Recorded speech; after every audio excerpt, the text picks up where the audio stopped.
Зәңгәр шәл татар театрының шын мағынасында yüzük қошы. Біз аны рус тілінде татар театрының бренді деп те хатта әйтәбез. Бүгінгі күнде Галиәсгар Камал исемендәге театр Зәңгәр шәл спектаклі белән үзенең театр сезонын башлап җибәрә һәм әлеге әсәр белән сезонын ябай икән. Бу инде һәм Кәрим Тинчурин һәм Зәңгәр шәл әсәре каршында баш ию, аңа тирән хөрмәт белдерү билгесе. Татар театры тарихында Зәңгәр шәлнең инде шактый ятмасам 6-7 тапкыр куелышы булды. Режиссерларыбыз әлеге әсәр язылган 1926 елдан соң бу әсәргә һәр 10 ел сайын дип әйтерлек мөрәҗәгать итәләр икән. Димәк, аның ул бүген дә заманча яңгыравы билгесе. Шулай да Зәңгәр шәл спектакленең үлемсезлеге һәм төрле буын укучыларда зур кызыксыну уятып, төрлечә шәрехләнүе, рус телендә әйткәндә интерпретацияләнүе нәрсә белән аңлатыласың. Беләсеңме, Зәңгәр шәл турында сөйләп барган вакытта бер мөһим әйберне истәдә тотырга кирәк. Әсәр бит 1926 ел язылган.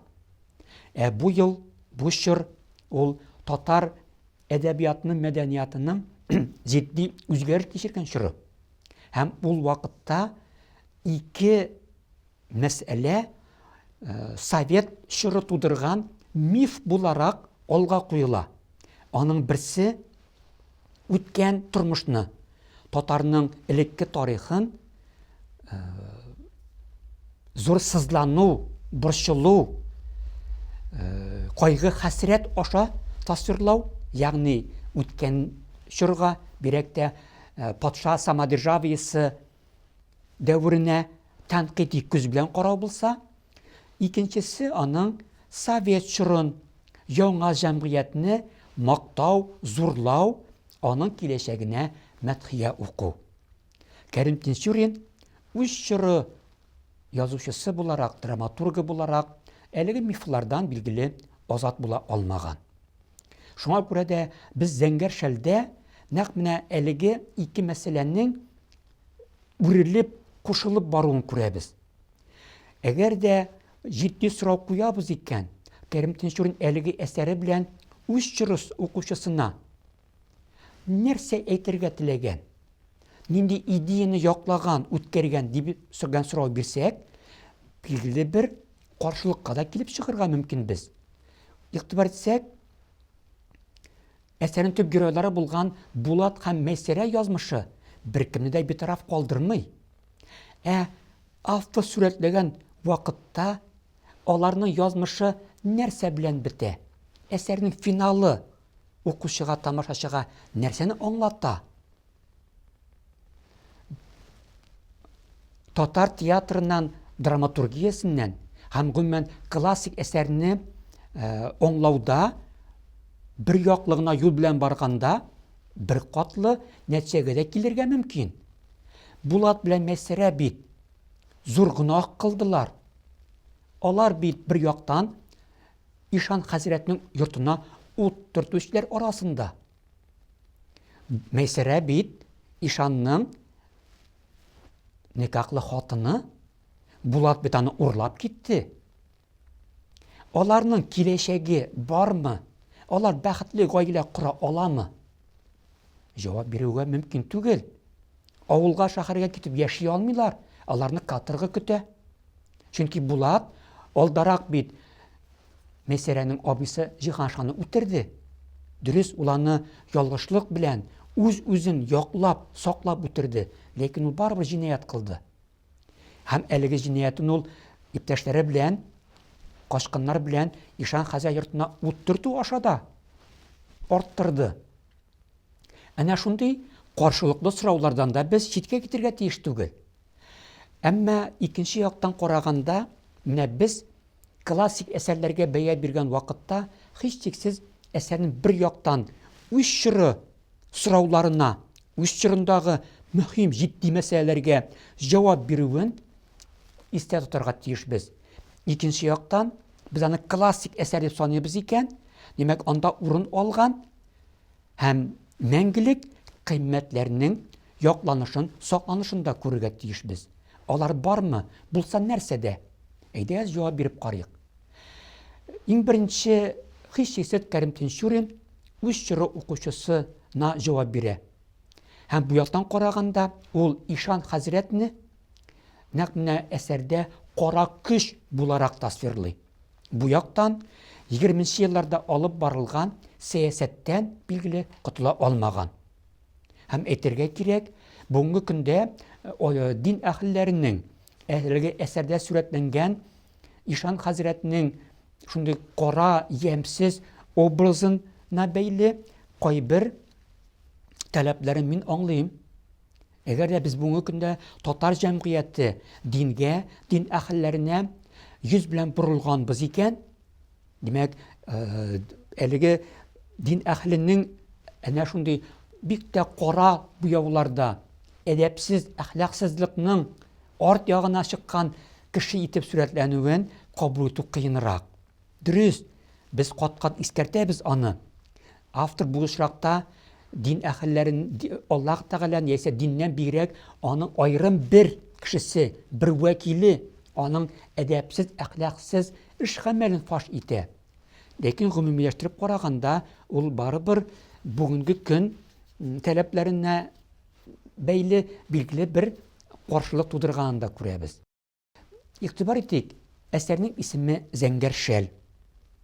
Һәм әлеге Зәңгәр шәл ул мәхәббәт билгесе, мәхәббәт символы. Без Зәңгәр шәлне Булат шахтадан үзенең сөйгән кызы Мәйсәрәгә мәхәббәт истәлеге, мәхәббәт бүләге итеп алып кайта. Мәйсәрә әлеге Зәңгәр шәлне иптәшләре арасында үзенең осталыгы, булдыклылыгы, тапкырлыгы белән яулап алды. Һәм әсәрдә, спектакльдә Зәңгәр шәл ул мөһим символ буларак бик тә әһәмиятле урын алып тора. Игътибар итегез, әсәрнең төрле урынында Мәйсәрәнең хәл-халәтенә бәйле Зәңгәр шәлнең аның иңендәге халәте дә үзгәреш кичерә.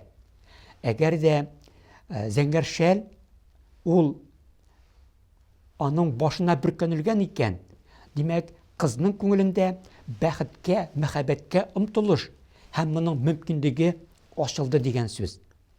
Айрым күренешләрдә Зәңгәр шәл аның иң өстендә. Ә инде әлеге мәхәббәткә, бәхеткә киртә туса һәм Булат белән Мәйсәрә мәхәббәтенә каршылык туган очракта кыз Зәңгәр шәлне үзенең кулына гына ала. Әсәр ахырында да Булат булай ди: Мәйсәрә, бөркән Зәңгәр шәлеңне, әйдә киттек ди. Ягъни, нәкъ менә Зәңгәр шәлне бөркәнү инде ул башына ябу. Кыз белән егетнең бәхетенә, мәхәббәтенә юл ачылу дигәнне аңлата. Шуның белән дә әсәр ул олы мәхәббәткә мәдхия булып яңгырый. Һәм һичшиксез әсәрнең үз вакытында һәм бүген дә яратып укылуының, каралуының сәбәпләренең берсе дә шуның белән бәйле. Икенче иң мөһим мәсьәлә, мин былай санар идем. Әсәрнең төп идеясе һәм Кәрим Тинчуринның әлеге әсәренең төп яңалыгы, казанышы һәм бүгенге көндә дә уңышлы куелып килүенең төп нигезе ул әсәрнең гуманистик асылы. Автор Мәйсәрә белән Булат язмышына бәйле шәхес иреге, мәхәббәт иреге мәсьәләсен күтәрә. Һәм мондый нәтиҗәгә китерә. Әлеге мәхәббәткә, бәхеткә лаеклы яшьләр әнә шундый социаль тигезсезлек, хокуксызлык хөкем сөргән шартларда бәхеткә ирешә алмый. Булат белән Мәйсәрә бәхеткә ирешсен өчен яшәп килгән тәртипләрне үзгәртергә тиешбез. Тинчурин социаль революцияны яклый, хуплый. Булат белән Мәйсәрә ди ул әнә шундый қора күш боларақ тақдим етілген ишан хазіретлер яқлаған, сақлаған жәмғиятны жиміріп, өзгертіп құрғанда ғына бәхетке ереше алалар дей. Шуның белән ул нинди шартларда да өзінің асылын югалтмаган шәхес иреге, кеше бәхете, мәхәббәт иреге төшенчәсенә бик югары бәя бирә. Икенчедән, игътибар итегез, әсәрнең яратып каралган һәм бүгенге тамашачы күңелендә зур хуплау яклау тапкан күренеше ул кашкыннар белән бәйле. Анда төрле милләт вәкилләре яши. Әлеге кара урманда. Ул яһуд, рус, чуваш, мари, татар, төрле милләт вәкилләре. Һәм алар барысы да нәкъ менә шушы үзләре яшәгән җәмгыятьтә хаксызлык, хукуксызлыкка бәйле кыенлык күргәннәр. Үзләренең хукугын, үзләренең бәхеткә лаеклы булуын законлы юл белән хәл итә алмаганга күрә алар барысы да хукук бузганнар. Кемдер боярның йортына ут төрткән, кемдер десятникны кыйнаган. Булат исә күрәбез без җиһаншадан котылу өчен үзен яклап саклап балта күтәрергә мәҗбүр булды. Ана шундый әлеге кешеләрнең эш гамәле укучы тамашачыда теләктәшлек уята ни өчен? Ул яшәештә, тормышта хаксызлык, хукуксызлык күренешләрен җимерү омтылышы өчен. Шуңа күрә дә Кәрим Тинчурин яклаган төп фикер ул аның әлеге әсәренең гуманистик асылы шуңа кайтып кала. Ул чорда Булат мәсьәләләр әлеге кашкыннар яшәгән җәмгыятьтә кеше үз бәхетенә ирешә алмый. Без аны социаль революция аша җимереп кенә һәм кеше бәхетенә, кеше хукукын яклауга килә алабыз дигән фикергә кайтып кала. Һәм Кәрим Тинчуринның нәкъ менә шушы фикерләре, карашлары бүгенге укучы тамашачыда да теләктәшлек таба. Шул рәвешле Зәңгәршәл спектакленең заманчалыгы, аның вакытлар, инде гасырлар үтеп тә укучыда теләктәшлек табуының нигезе шуннан гыйбарәт.